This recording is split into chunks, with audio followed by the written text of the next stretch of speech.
కడుపులో ఉన్నారు. దేవేంద్రుడు ఇది హిరణ్యకశిపుడు తపస్సు చేసుకుంటున్న సమయం. హిరణ్యకశిపుడి భార్య లీలావతి గర్భంలో హిరణ్యకశిపుడి తేజస్సు పెరుగుతోంది. ఆ పిల్లవాడు బయటికి వస్తే ఏ ఉపద్రవం వస్తుందో, మళ్ళీ ఎంత పెద్ద రాక్షసుడు అవుతాడో, అందుకని నేను అమ్మ కడుపులో ఉండగానే వాడిని సంహరించేస్తానని ఆ పిల్లవాడు తన చేతిలో మరణించాలని లీలావతిని బంధించి తీసుకుపోతున్నాడు. నారదుడు ఎదురొచ్చి దేనికి ఆవిడ్ని బంధించి తీసుకెళ్తున్నావు అన్నాడు. ఆవిడ జోలికి వెళ్ళను, నాకు వదినగా అవుతుంది, కానీ ఆమె గర్భంలో హిరణ్యకశిపుడి తేజస్సు ఉంది, పిల్లవాడు పుట్టగానే సంహరించి ఆవిడ వదిలేస్తానన్నాడు. నారదుడు అన్నాడు, నీ తరం కాదు, వాడు విశేషమైన భక్తి తత్పరుడు. భక్తి కవచం లాంటిది. ఆ భక్తి మనిషి పొంది ఉండగా ఏ ఆపద చెనక కాపాడి తీరుతుంది. కాబట్టి నువ్వు సంహరించలేవు. ఆ లీలావతిని నాతో పంపించు, నా ఆశ్రమానికి తీసుకెళ్తానన్నాడు. ప్రదక్షిణం చేసి నమస్కారం చేసి ఇంద్రుడు వదిలిపెట్టేశాడు. లీలావతిని నారదుడు తన ఆశ్రమానికి తీసుకెళ్లి కూర్చోబెట్టి వేదాంతాన్ని బోధ చేశాడు. నిజానికి అది ఎవరికి చెప్పాడు అంటే ఆ కడుపులో ఉన్నటువంటి బిడ్డకి చెప్పాడు.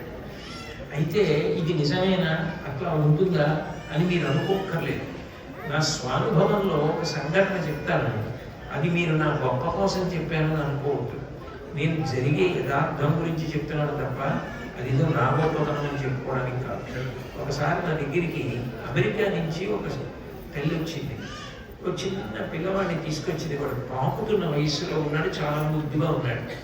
తీసుకొచ్చి నాకు అసలు గర్భాన్ని నిలబడుతుంది అనుకోలేదండి, ఓ కష్టం వల్ల గర్భాన్ని నిలబడింది.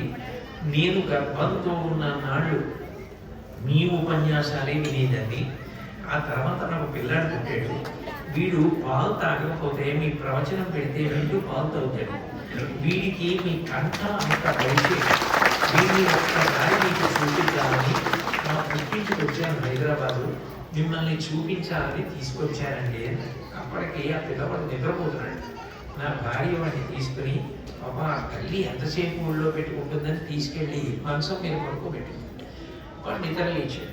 వాళ్ళ అమ్మ వాడిని ఎత్తుకుంది. వాడు అల్లరి చేస్తుంటే వాడికి దింపింది. వాడు తిన్నగా పాక్కుంటూ నా దగ్గరికి వచ్చాడు. నేను ఎదురుగా కూర్చొని తల్లితో మాట్లాడుతున్నాను.